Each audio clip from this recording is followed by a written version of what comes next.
Good morning, students of 11th Commerce. We are going to discuss the topic need for entrepreneurship. ठीक है, तो देखते हैं. The main need for entrepreneurship state in any country is for economic development. यानी कि किसी भी country में जो है जो एंटरप्रेन्योरशिप की जो मेन नीड होती है वो होती है इकोनॉमिक डेवलपमेंट के लिए. यानी कि जहाँ पर एंटरप्रेन्योरशिप होगी वहाँ पे कुछ नया काम होगा, ठीक है, प्रॉफिट गेन किया जाएगा, तो उससे जो है इकोनॉमिक डेवलपमेंट भी होगा. ठीक है, तो ये मेन पॉइंट है. इसमें एक लाइन एक बात बता दो. ये line, the main need for entrepreneurship state in any country is for economic development. Economic development के लिए जो है एंटरप्रेन्योरशिप की जो है नीड होती है. ठीक है, in capitalist and developed countries private entrepreneurs play an important role in economic development.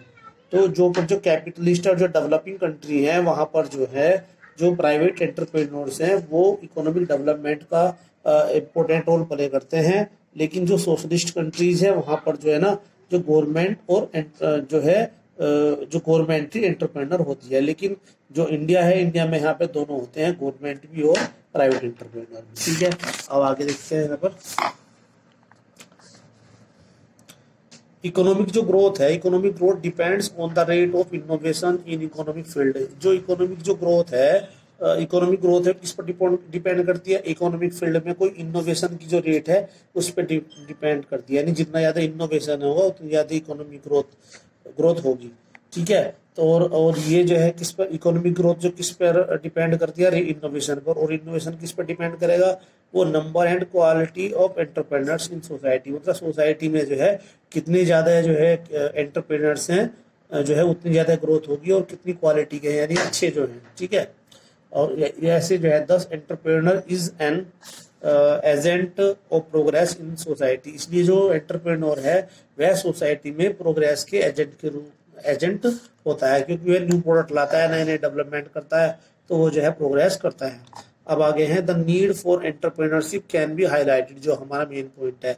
यानी कि जो एंटरप्रेन्योरशिप की नीड है वो किस किस लिए उसकी नीड होती है. तो सबसे पहले लाइफ लाइन ऑफ नेशन. जो कि जो एंटरप्रेन्योरशिप है वो जो है किसी भी कंट्री की जो है लाइफ लाइन होती है ना. तो कोई भी कंट्री जो है बिना डेवलपमेंट के प्रोग्रेस नहीं कर सकती है. और जो डेवलपमेंट किसके थ्रू होगा? वो एंटरप्रेन्योरशिप के थ्रू होगा. तो no country can progress without the development of entrepreneurship. ठीक है, every country is trying to promote its trade so that is able to share the benefits of development. Therefore entrepreneurship is the yardstick to measure the level of development of a country. यानी कि अगर जो कोई भी जो हर country जो है अपने व्यापार को प्रमोट करने की कोशिश करती है और जो है उसका जो प्रमोट होगा वो डेवलपमेंट से होगा. ठीक है, तो यानी कि जो एंटरप्रेन्योरशिप है वो यार्डस्टिक होती है किसी भी कंट्री के डेवलपमेंट के लिए. उसके बाद है प्रोवाइड इनोवेशन, यानी कि नई चीज उपलब्ध कराना. जो एंटरप्रेन्योरशिप है वो नवीनीकरण यानी कि न्यू प्रोडक्ट, नई चीज उपलब्ध कराती है. ठीक है, तो एंटरप्रेन्योरशिप अगर हमें नई चीज चाहिए, नई प्रोडक्ट चाहिए, न्यू आइडिया चाहिए, न्यू इमेजिनेशन चाहिए, तो जो है हमें एंटरप्रेन्योरशिप की नीड होती है. Entrepreneurship provides new ideas, imagination, vision to the enterprises. ठीक है, अब जो है जो हमें नई नई चीज मिलते हैं, जैसे न्यू मोबाइल मिले, हमें एलईडी मिली, ये सब जो है एंटरप्रेन्योरशिप की वजह से मिलती है. ठीक है, and entrepreneur is an innovator. जो एंटरप्रेन्योर होता है वो इनोवेटर होता है. इनोवेटर मतलब नई रीति चलाने वाला, नई टेक्नोलॉजी लाने वाला. As he tries to find new technology, क्योंकि वह नई टेक्नोलॉजी फाइंड आउट करता है, प्रोडक्ट लाता है, न्यू मार्केट्स होती है. He increase the productivity of various resources. है बहुत से जो रिसोर्सेज हैं उनकी प्रोडक्टिविटी को बढ़ा देता है. The entrepreneur stands at the centre of the whole process of economic development. जो इकोनॉमिक प्रोसेस की टोटल डेवलपमेंट है उसका वह सेंटर होता है. ही कंसीव्स बिजनेस आइडियाज, या बिजनेस आइडियाज का अनुमान लगाता है, and puts them into effect to enhance the process of economic development. और इकोनॉमिक डेवलपमेंट की प्रोसेस को बढ़ाने के लिए जो भी आइडियाज हैं उन्हें जो है काम में लाता है. ठीक है, तो प्रोवाइड्स इनोवेशन, यानी कि इसमें न्यू प्रोडक्ट, न्यू टेक्नोलॉजी, ये सब जो है एंटरप्रेन्योरशिप की वजह से मिलती है. उसके बाद है change of growth inclusive growth, यानी कि ग्रोथ को बढ़ाना. ठीक है। तो an enterprises operates in changing environment, entrepreneur moulds the enterprises in such a changing environment, later molds not only enterprises but also alters the environment itself to ensure the success of enterprise। मतलब कि जो entrepreneur होता है वह जो अपने enterprise को mould करता है एनवायरनमेंट के अकॉर्डिंग, ठीक है। और जो है वो केवल ना अपने एंटरप्राइजेस को मोल्ड करता है बल्कि जो है वो जो है एनवायरनमेंट को भी चेंज कर देता है, कभी कभी जो है एनवायरनमेंट को भी वो चेंज करता है। जैसे कि जो है अब सपोज करो इंटरनेट है, डिजिटल सिस्टम का, डिजिटल बिजनेस से हम डिजिटल ट्रांजेक्शन हम कर रहे हैं तो इससे बिजनेस एनवायरनमेंट भी चेंज हो गया है, ठीक है। अब मोस्टली ट्रांजेक्शन जो है किससे हो रही, डिजिटल ट्रांजेक्शन हो रही है, ठीक है। In order to meet the challenge of automation and complexity of advanced technology, there is a need for development of enterprises, ठीक है। तो अगर जो है हमें टेक्नोलॉजी, जो एडवांस टेक्नोलॉजी है उनकी कॉम्प्लेक्सिटीज को पूरा करना है तो हमें जो है एंटरप्रेन्योरशिप जो है हमारे लिए जरूरी है। इसके बाद है इंक्रीज प्रॉफिट, यानी प्रॉफिट बढ़ाने के लिए भी जो है एंटरप्रेन्योरशिप की जरूरी होती है।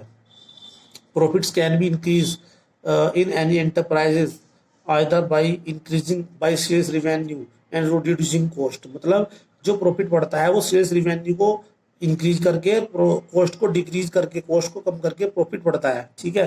तो to increase the sales revenue is beyond the control of enterprise, entrepreneurship by reducing the cost increase its profit and provide opportunities for future growth and development, ठीक है। जो एंटरप्रेन्योरशिप के थ्रू क्या होता है कि सेल्स को इंक्रीज किया जाता है, कॉस्ट को कम किया जाता है और उससे जो है प्रॉफिट बढ़ जाता है। जब प्रॉफिट बढ़ता है तो उससे जो है डेवलपमेंट भी होती है, ग्रोथ भी होती है।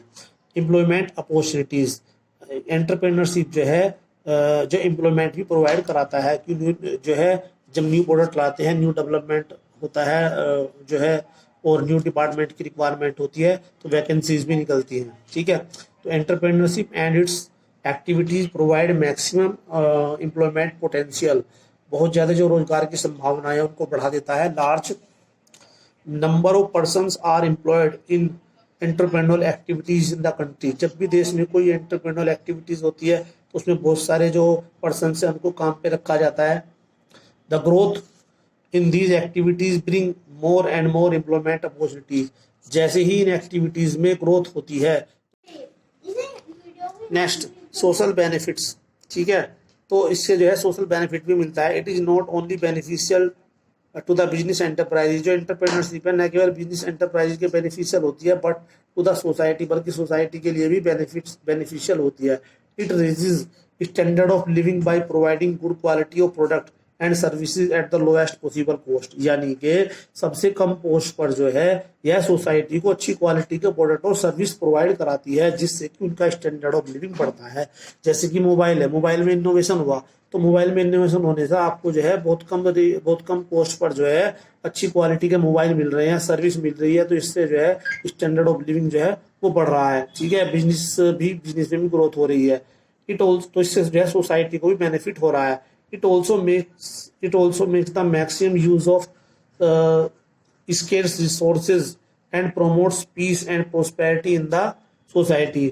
जो सोसाइटी में जो रिसोर्सेज हैं, जो दुर्लभ रिसोर्सेज हैं, उनका जो बिल्कुल सही यूज हो रहा है, ठीक है। और जिससे पीस, जो सोसाइटी में जो है पीस और प्रोस्पेरिटी को बढ़ाता है, ठीक है। Okay, thank you.